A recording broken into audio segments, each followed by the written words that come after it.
Hello student, मैं अखिलेश पांडे, प्रवक्ता Chandrabhan Singh inter college, class 11th mathematics में आपका स्वागत है।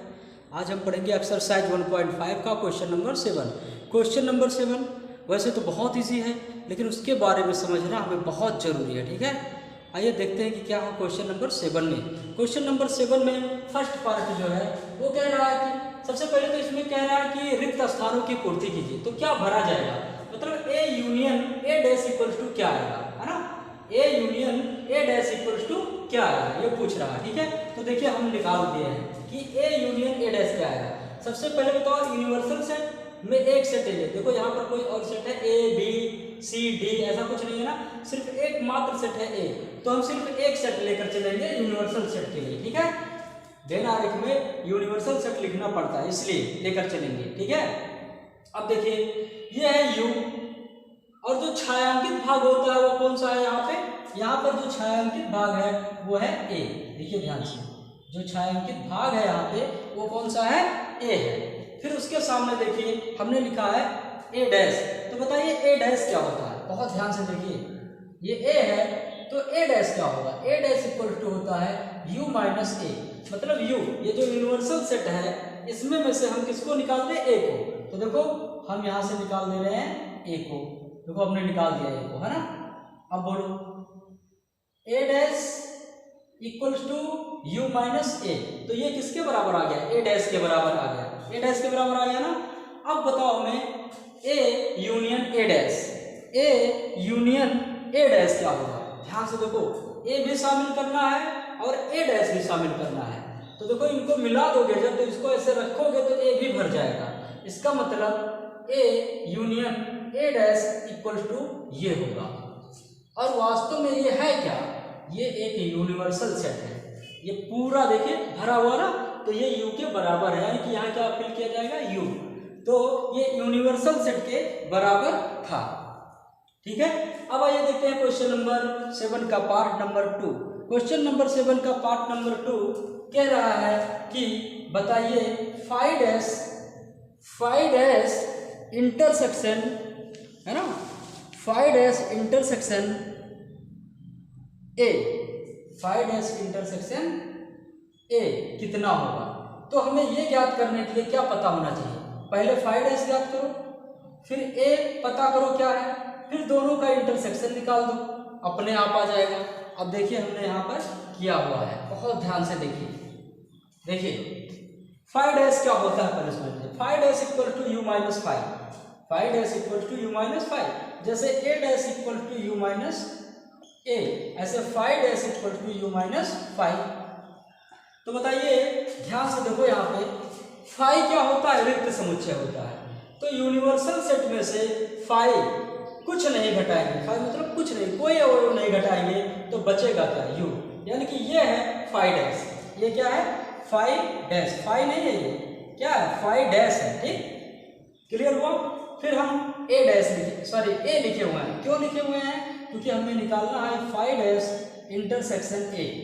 अगर हमें फाइव डैश इंटरसेक्शन ए निकालना है तो फाइव डिसाइड किए पहले, अब हम क्या डिसाइड करेंगे, ए। तो देखो हमने ए भी डिसाइड किया, क्योंकि यूनिवर्सल सेट में वेन आरेख में सेट ए देखो छायांकित है कि नहीं है, छायांकित है। ऐसे ही फाइव डैश छायांकित है पूरा कि नहीं, छायांकित है, छायांकित है। अब देखो ध्यान से, बहुत ध्यान से, हमें जो इसमें निकालना है वो फाइव डैश, बहुत ध्यान से सुन लो, फाइव डैश इंटरसेक्शन ए। अब बताओ फाइव डैश को देखो कहाँ है, ये है, और इंटरसेक्शन ए को देखो कहाँ है, देखो सॉरी ए को देखो कहाँ है, यहाँ पर है। अब बताओ इन दोनों में ऐसा बताओ जो दोनों में कॉमन हो, कॉमन एरिया क्या है, ऐसा छायांकित भाग बताओ जो दोनों में हो। तो देखो ये तो है नहीं किनारे किनारे, और इसमें है, इसमें ये भी है, इसमें ये भी है, यानी कि जो ए है यही है।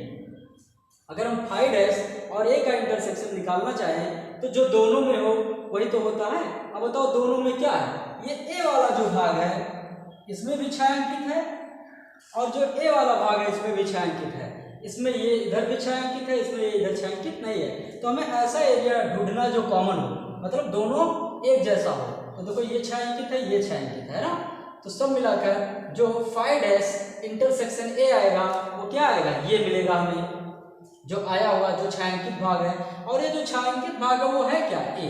इसका मतलब दूसरे वाले में दूसरा वाला क्या है, 5 dash intersection A equal to क्या है, ए।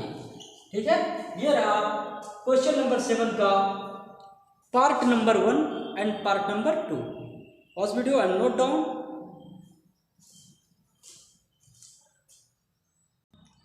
अब आइए देखते हैं क्वेश्चन नंबर 7 का पार्ट नंबर 3। पार्ट नंबर 3 में कह रहा कि A intersection A dash, A intersection A dash. अब बताओ ये क्या होगा, क्या भरा जाएगा, यहाँ आगे क्या लिखा जाएगा, ये करना ना। तो देखो हमने ए लिखा हुआ है, सेट ए लिखा हुआ है, और यहाँ क्या है, ए डैश, यहाँ क्या है, ए डैश है। अब खुद बताओ ये ए है और ये ए डैश है, और हमें ज्ञात क्या करना है, इन दोनों का इंटरसेक्शन, ए और ए डैश का इंटरसेक्शन। तो देखो इसका और इसका इंटरसेक्शन, ऐसा भाग बताओ, ऐसा छायांकित भाग बताओ जो दोनों में हो। तो देखो इसमें इसके किनारे, ए के किनारे किनारे क्या है, छायांकित नहीं है, और यहाँ है। फिर इसमें यहाँ छायांकित नहीं है, इसमें यहाँ है। मतलब कोई ऐसा एरिया नहीं मिल रहा हमें यहाँ कोई ऐसा एरिया नहीं मिल रहा है जो छायांकित हो। तो कह सकते हैं, ध्यान से देखो, यहाँ पर हमें कुछ नहीं मिला जो छायांकित हो। अगर हम ऐसे ए को खींच दें, ये यू हो, ये ए हो, तो इन दोनों को देखो, ए और ए डैश को देखो, तो फिर से देख लो, यहाँ किनारे किनारे छायांकित नहीं है, तो यहाँ भी किनारे किनारे छायांकित नहीं होगा। क्यों? क्योंकि हम इंटरसेक्शन निकाल रहे हैं, ए इंटरसेक्शन ए डैश निकाल रहे हैं। ध्यान से देखो, मतलब जो दोनों में हो। तो बताओ इसमें इधर छायांकित नहीं है तो और इसमें है, तो कॉमन नहीं हुआ, इसका मतलब इसमें किनारे किनारे छायांकित नहीं होगा। अब बताओ यहाँ छायांकित है, यहाँ छायांकित नहीं है, तो ये भी छायांकित नहीं होगा, क्योंकि कॉमन कुछ मिल ही नहीं रहा। ऐसा कोई कॉमन एरिया नहीं है जो छायांकित हो। इसका मतलब ये ऐसे रहेगा, और इसका मतलब होता है 5, मतलब रिक्त समुच्चय। क्या हो जाएगा, रिक्त समुच्चय हो जाएगा। ठीक है, अब फिर देखिए ध्यान से, पार्ट नंबर 4, पार्ट नंबर 4 बहुत अच्छा है, बहुत इंपॉर्टेंट है। कह रहा है कि you dash intersection A, you dash intersection ए कह रहा है ना, यू डैश इंटरसेक्शन ए, ये ज्ञात करना है, ये ज्ञात करना। और ये आएगा कब, जब हमें यू पता हो, फिर यू डैश पता हो। पहले यू पता हो, फिर यू डैश पता हो, और फिर ए पता हो, तब हम उसका इंटरसेक्शन निकाल ले जाएंगे। अब देखो ध्यान से हम बना रहे हैं। सबसे पहले लिख रहे हैं, ये है यू, क्या है, यू। हो सकता है यहाँ पर हम यू को छायांकित कर सकते हैं, तभी तो यू कंप्लीट हो, क्योंकि यू कोई एक सेट है। और देखो इतना ही छायांकित कर दिया है, समझ जाना। ठीक है, ये छायांकित भाग है यू। अब बताओ यू डैश निकालना है। अब बताओ हमें क्या निकालना है, यू डैश। तो बताओ यू डैश इक्वल टू क्या होगा, U minus U equal to 5। U dash equal to क्या होगा, U minus U equal to 5। ये तो होना चाहिए, बोलो। तो यहाँ पर हम U dash equal to U minus U निकाल लिए, जो 5 के बराबर आ गया। तो बताओ ये कौन सा ठीक है, यू डैश क्या होगा, यू डैश जो होगा वो यू में से यू को निकाल देंगे, मतलब रिक्त रहेगा, 5 आ गया। ठीक है, अब फिर आगे बढ़ो, ये तो यू डैश आ गया। अब हमें क्या चाहिए, ए। तो चलो लिख लेते हैं, एक यू और ये है ए। तो ए छायांकित रहेगा यहाँ, ए क्या रहेगा, छायांकित रहेगा। अरे जो सेट हो उसको छायांकित कर देते हैं। ठीक, तो ये हो गया ए। इसमें देखो और इसमें देखो, मिल गया ना, ये क्या है, ए।